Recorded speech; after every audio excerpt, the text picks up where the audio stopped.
Por isso que é muito importante, desde que nasce, a gente já tem marcos do desenvolvimento a partir do momento que a criança nasce. A gente tem coisas que a gente espera que aquela criança faça com 1 mês de idade, 2, 3, 4, e tudo influencia lá na frente depois, né?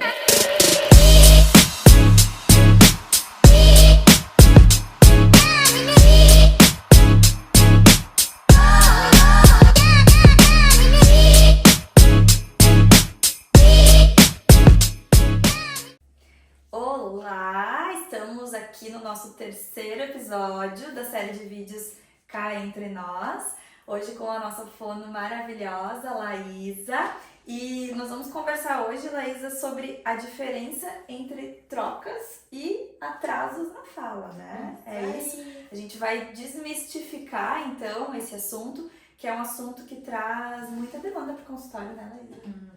São dois grandes blocos da fonoaudiologia nos atrasos de fala, de linguagem. Então vamos conversar um pouquinho para entender o que é cada coisa hoje, né? Bora lá, isso aí. Acho que a gente poderia começar então definindo, né? O que são atrasos de fala? O atraso de fala é quando a criança inicia a fala atrasada. Quando a gente pensa na parte da linguagem, a gente já espera que uma criança de 2 anos de idade, por exemplo, já tenha um vocabulário de 200 palavras ou mais, já esteja formando frases. E quando isso não acontece, a gente chama isso então de atraso de fala, atraso de linguagem mesmo. As trocas na fala não necessariamente vêm acompanhadas de um atraso de fala. Às vezes a criança pode atrasar o início da fala e mais pra frente então ter as trocas da fala, dos sonzinhos, por exemplo, ao invés de falar vaca, falar faca. Mas não quer dizer que eles vêm juntos, mas pode vir junto. Perfeito. E uma troca na fala não necessariamente... crianças que não tiveram atraso podem ter troca também. Isso aí. Então, às vezes, a troca na fala ela tem outras causas. O atraso de fala tem várias causas, as trocas na fala tem outras causas. Então, a gente precisa sempre entender o que aconteceu. No primeiro atendimento com os pais, eu sempre gosto de perguntar e de entender como foi esse desenvolvimento neuropsicomotor da criança. Se teve algum outro atraso, se caminhou no tempo certo, engatinhou, sentou, entender como foi a introdução alimentar dessa criança, se ela tem algum tipo de seletividade, se ela tem outras dificuldades que possam estar atreladas. Se não tem e é só aquelas trocas na fala, a gente vai tratar pontualmente isso. Se a gente perceber que tem outras coisas envolvidas, é importante fazer os encaminhamentos para os outros profissionais para tratar de forma multidisciplinar. Perfeito, que é o que a gente gosta bastante de fazer aqui, né? E se a gente fosse definir, então, ou pontuar fatores associados a essas questões, quais são os principais fatores associados ao atraso de fala? O atraso de fala, a gente tem muita questão comportamental, familiar. Hoje o que a gente está percebendo? O que eu percebo na minha prática clínica, assim, a exposição aumentada das telas, que é um assunto polêmico, né? Bem polêmico, mas bem importante. Então, a gente percebe isso, uma criança com muita exposição a telas pode ter um atraso de fala. E o que seria, assim, qual seria o mecanismo? Tipo, a criança fica ali vidrada e, de certa forma, privada de interações, né? Tá ali só conectada com a tela. Isso aí. E, normalmente, essa criança que tem um atraso de fala associado a excesso de telas, ela tem outras questões no desenvolvimento associadas, né? Então, normalmente, não é só um atraso de fala. Mas, claro, a gente sempre tem que limpar, a gente tem que investigar se essa audição tá boa, se tá normal, se a gente tem muitas crianças com históricos de infecção no ouvido, as otites, isso também é outra causa para um atraso de fala. A gente tem os transtornos do neurodesenvolvimento também, que a gente precisa entender essas diferenças. Teve uma época até que estava saindo assim nas mídias que o excesso de telas podia causar autismo, mas é uma fake news. Não é que o excesso de telas causa o autismo, mas ele traz consequências e comportamentos nas crianças parecidos com as crianças dentro do transtorno do espectro autista. Mas quando a gente faz a intervenção, quando a gente intervém, a gente vê que a evolução acaba sendo diferente, né? Perfeito. E falando dessas questões auditivas, como é importante, né? Porque às vezes é isso, a criança tá com um atraso na fala, o primeiro profissional que a família busca acaba sendo fono, porque, me corrija se eu tô errada, mas com muita frequência, culturalmente, eu acho que as pessoas entendem que fono é só fala, né? Só cuida de questões da fala. E aí os pais se chocam, eu percebo isso, até quando a gente fala nas consultas odontológicas, como respira, como que tá o sono, investiga outras coisas. E aí quando a fono pergunta sobre a audição, os pais, pois é, otites de repetição, piriri, parará, e aí a gente muitas vezes detecta que são questões auditivas que levaram a um atraso na fala. Exatamente. E é o como que a gente adora, É o como né? que a gente adora. E que tá chovendo, que parece que é uma maré assim, né? A gente tá com bastante casos aqui no consultório, na clínica. E é bem isso, assim, aquele combo parece. A criança que fez otites de repetição, já colocou dreno, às vezes precisa recolocar uma segunda vez o dreno.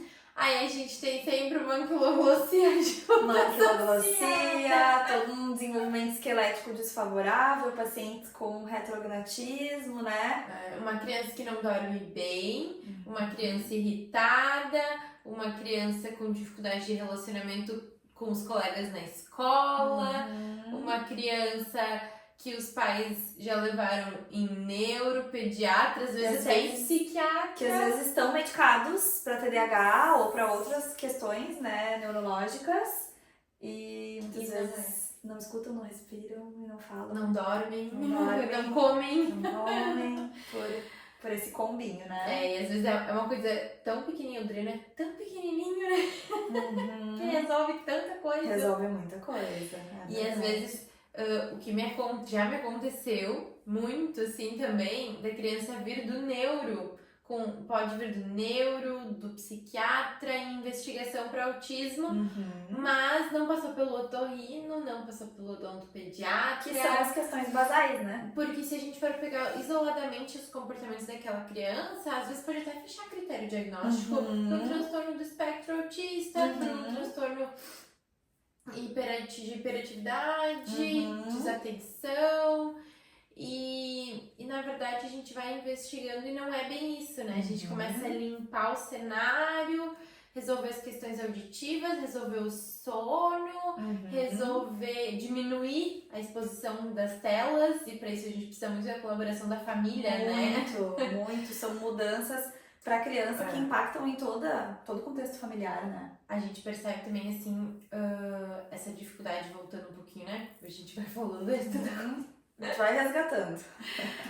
Esse atraso de fala, às vezes, também está muito associado àquela criança que tem um irmão mais velho, mas que não tem tanta diferença de idade, mas é aquele irmão que quer proteger, que quer cuidar e responde por aquela criança. Já peguei mais de um caso desses também, que eu precisei conversar com os pais e E quando alguém pergunta alguma coisa pro fulano, o ciclano responde. E aí... Um irmão muito proativo. E a criança se acomoda, se ela não precisa pensar no que ela vai falar, ou ela não precisa pedir nada porque os pais adivinham. Ela tem o lanche dela na hora dela, ela tem todos os brinquedos à disposição, ela assiste o desenho que ela quer sem ela precisar pedir. É uma criança que não precisa ter intenção comunicativa. Então, e querendo ou não, quando a criança não se comunica, a parte social é muito afetada, Com certeza. Então, os pais quando fecham ele 2 anos e meio, que aí vai pra escola, escola, vê os Começa a coleguinhas perceber. falando e ele não tá falando, e aí a gente começa a investigar. Só que às vezes são coisas que a gente já pode, com 2 anos, já tá intervindo, porque com 1 ano essa criança já deu sinais. Porque quando a gente faz a anamnese, a gente resgata os marcos do desenvolvimento da criança, a gente percebe que essa intervenção já podia ter acontecido antes. Que legal, falei pra nós alguns sinais importantes pra galera saber. Sim, com 1 aninho de idade a gente já espera que a criança esteja falando as primeiras palavras e entendendo ou entendendo aquilo que a gente fala, seguindo algumas instruções, apontando para aquilo que ela quer. Isso ainda antes de 1 ano, a criança a gente já espera que ela esteja apontando, pedindo o que ela quer, demonstrando as suas vontades. E também entendendo as rotinas, isso é muito importante também, que a família tenha assim uma rotina, previsibilidade. A criança precisa de previsibilidade, né? Pensando numa questão de organização da criança, sensorial e do ambiente. E às vezes são coisas que a família não se dá conta, mas que atrapalham na fala também, de forma mais indireta. Mas, voltando à tua pergunta dos marcos do desenvolvimento, né? Como a gente percebe. Então, com 1 aninho, se a criança ainda não tá falando nenhuma palavra, já é um sinal de alerta para tentar investigar a parte auditiva, a parte motora, entender como que tá isso, porque senão vai arrastando isso, querendo ou não. Vai virando uma bola de neve. Exato. A complexidade aumenta. Exato. E isso gera frustração pra criança também, né, Laísa? Pensa numa criança que, com 2 anos de idade, que tá em casa, que tem, assim, esse condicionamento da família de preparar as coisas sem ela pedir, de resolver as demandas sem ela trazer demandas, na verdade, essa antecipação dos pais, né? Fazendo com que a criança não tenha interação. Quando ela precisa interagir, ela não sabe como. E aí frustra, aí tem um comportamento muitas vezes agressivo, um comportamento que não condiz, né? Exatamente. A gente também, se a gente tá num lugar que vai para outro país e a gente não fala aquela língua, a gente fica irritado, porque a gente não consegue se comunicar. É muito frustrante. E com a criança é a mesma coisa, e é bem que tu disse, vai virando uma bola de neve. Então, por isso que é muito importante, desde que nasce, a gente já tem marcos do desenvolvimento a partir do momento que a criança nasce. A gente tem coisas que a gente espera que aquela criança faça com 1 mês de idade, 2, 3, 4, e tudo influencia lá na frente depois, né? A gente tem, eu sempre digo, quanto antes a gente, vou pensando agora naquela criança com trocas na fala, que chega pra mim no consultório com 3, 4 anos de idade, que falou com 1 ano já falava as primeiras palavras, com 2 anos formava frases, mas agora com 3 anos a gente não consegue entender o que ela fala. Ou aquela criança que chega pra mim com 6, 7 anos porque tá trocando na escrita algumas palavras, né? Algumas letras. Mas daí eu vou investigar, ela tá com 7 anos, ela trocou esses mesmos sonzinhos na fala, mas conseguiu dar conta sozinha. Mas levou um tempo maior, porque assim como a gente espera que com 2 anos a criança já tenha um vocabulário de 200 palavras, com 4 anos e meio a gente já espera que o sistema fonológico da criança já esteja completo, que a fala dela se aproxime à fala do adulto, né? Então que já não tenha mais trocas nessa fala da criança, porque isso impacta também depois no processo de alfabetização. E sempre o quanto antes a gente inicia essa intervenção, melhor vai ser depois, em todo o processo de aprendizagem daquela criança, né? E é isso, uma coisa vai impactando e repercutindo na outra, né? Exatamente. Como é importante. E quais são os principais fatores associados a trocas na fala? As trocas na fala, hoje a gente tem os transtornos motores de fala, que aí a gente tem a apraxia de fala, né, da infância. A gente tem também disartria, que aí a gente tem uma base neurológica, que aí são casos mais delicados, que aí a gente tem atrasos motores muito maiores, que às vezes são mais evidentes do que a própria fala, né? Mas a gente precisa estar atento a isso também, que é um diagnóstico um pouquinho diferente. mas impacta nessa inteligibilidade da fala. A criança tem a intenção comunicativa, ela quer se comunicar, ela tenta, mas ela não consegue produzir o som de forma correta. Usar palavra, as crianças com apraxia que chegam pra mim, às vezes a mãe diz, ele tá falando, mas eu não entendo nada do que ele fala. Então, dentro das trocas na fala, a gente tem os transtornos motores de fala, que é um mundo à parte, digamos assim. A gente tem aquela troca na fala que às vezes acontece por uma causa idiopática. A gente não sabe de onde vem nem pra onde vai. Vai, na verdade, embora porque a gente trata, né? Isso aí. Mas não tem uma causa específica. E a língua presa? A gente tem a nossa língua presa, que às vezes... Que pode ou não, né, estar associada a questões de troca, mas... aquela criança... É mais nos sons específicos, né? Dos sons líquidos dentro da fonologia. O som do L, do R, impacta mais pontualmente nesses sonzinhos específicos, né? Mas a gente tem também a parte das otites, que volta a nos atrapalhar. Questão auditiva, né? Às vezes não gera um atraso no início da fala da criança. A criança fala, mas gera essas trocas, porque a gente tem a nossa banana da fala, que impacta cada som. Ele tem uma frequência diferente, né? Se a gente for pensar os sons bilabiais, né? P, B, M, são sons mais graves. A gente tem os sons fricativos do S, Sh, F, V.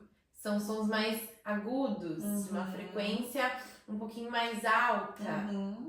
Então, a gente precisa ficar atento, porque quando a criança faz audiometria, a gente consegue ver qual que é a maior dificuldade auditiva dela. E normalmente é batata, assim, aquela criança com uma audiometria com prejuízo nas frequências mais agudas, ela não vai conseguir produzir o som do S, do X, do F, do Sim, V. porque se ela não escuta, ela não consegue reproduzir. Ela não consegue reproduzir, a gente aprende ouvindo, né? Assim é a nossa fala. Então a gente passa alguns 9 meses da nossa vida só internalizando, escutando, ouvindo, fazendo essas relações, a cabecinha do bebê, por isso que é tão importante conversar com o bebê, estimular, olhar para o bebê, estimular esse contato visual, exagerar na articulação, porque aquele bebê vai internalizando para ele depois conseguir reproduzir isso, né? Ah, que legal. Então, é importante, por isso que eu gosto, assim, sempre de pedir audiometria, porque eu preciso entender como tá a audição dessa criança, né? Para descartar qualquer coisa e pra gente ter também já uma base, se futuramente acontecer alguma coisa dessa audição ter algum prejuízo, tem a gente tem a base, igual o teste da orelhinha, que é obrigatório já há alguns anos. Então a gente sabe, se a criança fez o teste da orelhinha quando nasceu, a gente sabe que ela já não nasceu com uma audição normal. Então a gente tem essa base, e é importante a gente manter. Tem algumas fases do desenvolvimento da criança que, independente de qualquer coisa, assim como a gente faz o teste do olhinho, faz o teste do pezinho, depois na fase da alfabetização, os oftalmologistas indicam fazer uma avaliação oftalmológica, a gente precisa fazer uma avaliação auditiva nas crianças também. Sim, para a importância do desenvolvimento como um todo, né? Para ter esse monitoramento. Exatamente. E acho que uma coisa importante da gente comentar, resgatando o que tu comentou da limpeza dos cenários, né? Eu já escutei de algumas famílias, mas parece um fluxograma, né? Vai para fulana, daí tem que ir pro ciclano, vai pro beltrano, até... E sim, a gente sabe que muitas vezes isso acaba virando um mercado, né? Existem os dois lados, né? Existe o lado que quer esmiuçar, que quer limpar maximamente o cenário para entender qual é a intervenção primária, a origem primária das questões para poder organizar uma sequência futura de intervenções assertivas, mas infelizmente existe sim, né, um fluxograma muitas vezes que vai pipocando de profissional em profissional, encaminha caminha pro outro sem entender, Ou sem sem dar um conversar. sem conversar, sem dar um direcionamento. E aí acho que vale muito a gente esclarecer as principais diferenças de uma equipe multi e uma equipe transdisciplinar. Porque a gente acaba muito hoje falando de multidisciplinariedade, né? Mas o que a gente faz, na verdade, é transdisciplinaridade. Transdisciplinaridade é quando uma equipe multi se conversa. Não é um espaço que cada sala tem um profissional, então são múltiplas especialidades. As especialidades, elas precisam se conversar. Ainda mais quando a gente fala em desenvolvimento infantil, que as questões de audição vão impactar na fala, que as questões anatômicas da boca podem impactar na fala, que as questões da fala podem interferir na evolução do uso dos aparelhos, né? Tá tudo interligado. E se a gente não se conversa, realmente fica uma pipoquinha, né? O paciente vai para um lado, vai para o outro. E a evolução dessa criança é mais lenta também. Muito mais lenta. Se essa equipe não tá trabalhando junto, porque a gente conseguindo conversar e a gente acaba tu só encaminha pra fulana de tal. Eu encaminho porque eu consigo conversar com ela, né? Que eu consigo ter troca com ela, eu sei que é uma pessoa que vai, né, ter um olhar diferente, entende da minha área também, a gente tem uma troca interessante. Exato, é porque a gente confia na gente também. Exato. Então eu sei que aquele paciente vai estar em boas mãos e a gente consegue definir também o melhor momento para determinadas intervenções, né? Não é porque eu diagnostiquei, tu diagnostica, daqui a pouco uma anquiloglossia me manda pra gente avaliar, mas tu percebe outras questões de fala, outras trocas, eu avalio, eu entendo, a gente juntas decide o melhor momento para essa intervenção. Perfeito. Daqui a pouco eu já percebo que teve um histórico de otite, vamos refazer uma audiometria para entender se precisa, voltar para o otorrino. Então não tem como a evolução dessa criança ser plena e rápida sem essas trocas. Não tem como, né? E a gente vê isso na prática. Vê na prática. E vê na prática a evolução acontecendo, né? E aí reforça cada vez mais que é quase impossível não fazer esse trabalho de forma conjunta, né? E a família faz parte dessa equipe, né? Sem o engajamento. É uma parte fundamental. Eu sempre digo assim, às vezes a família vem dizer, mas ele não quer fazer os exercícios. Se ele não quiser comer, tu vai deixar ele sem comer? Se ele não usar o aparelho, ele não quer usar o aparelho. Tu vai deixar, então tá. Então deixa sem usar, mas não vai evoluir, né? A família precisa estar engajada. Só que eu acho que às vezes acaba... Porque a gente percebe na nossa prática clínica uma minoria de casos, assim, né? Que não engaja.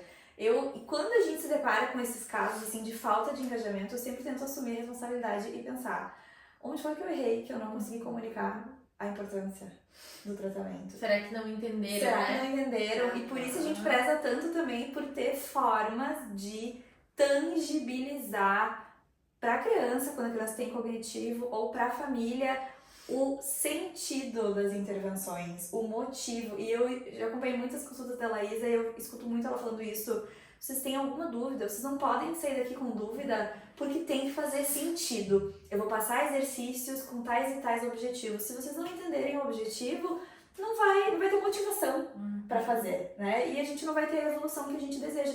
Vocês acham que a gente quer ter a criança a vida inteira aqui?